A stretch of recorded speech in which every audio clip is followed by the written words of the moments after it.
जी हाँ, सकरी निर्मली रेलखंड पर पुनः रेल परिचालन 2023 के मार्च से हैत। ई जानकारी रेल राज्य मंत्री द्वारा प्राप्त भेल। तो अहाँ के बता दी कि अखन ए वीडियो बनावे के कारण कि जे पिछला वीडियो हम डालने रही ओई के कमेंट में हमरा ई प्राप्त भेल रहे कि अहाँ सकरी निर्मली रेलखंड पर कहिया से रेल परिचालन है ते के बारे में जे जानकारी है तो बताओ। तो जहिना हमरा जानकारी हाथ लागल अहाँ तक ई वीडियो पहुँचौली।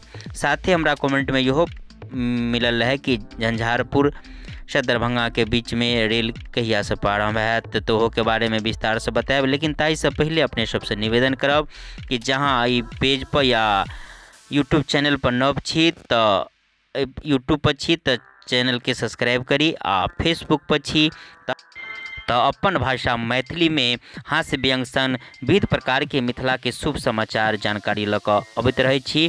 ताहि के लेल कहब जब फेसबुक पर छी तो अहाँ जे वीडियो देखै छी ओहिके ऊपर में लिख कऽ देते हम सब छी मिथिलावासी आ ओहि पर क्लिक करबै आ क्लिक करते ओकर पेज खुलते पर फॉलो के बटन पर दबा देबै। अहाँ के कोनो खर्चा नहीं लागत आ हमरा एते हौसला मिलत आ एही प्रकार से आन आन वीडियो लऽ कऽ अबैत रहब। तो चलू आब चलै छी जानकारी के तरफ।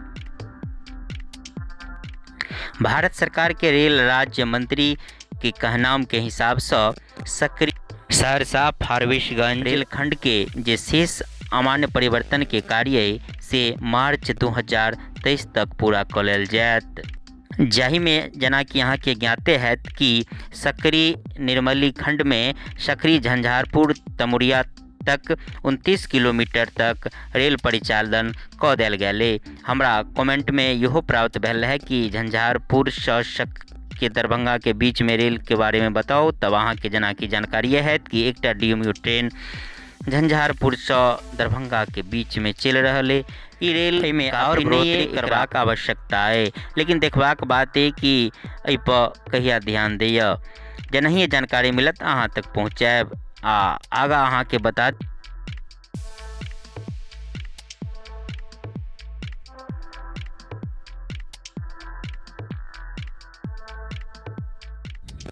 दरअसल में झंझारपुर के सांसद रामप्रीत मंडल जी विगत फरवरी 2021 में लोकसभा में शून्यकाल के दौरान साथे चालू वित्तीय वर्ष में 2021 में 250 करोड़ रुपया सेहो आवंटित कयल गेल एहि सब रेल लाइन के अमान परिवर्तन करबाक हेतु।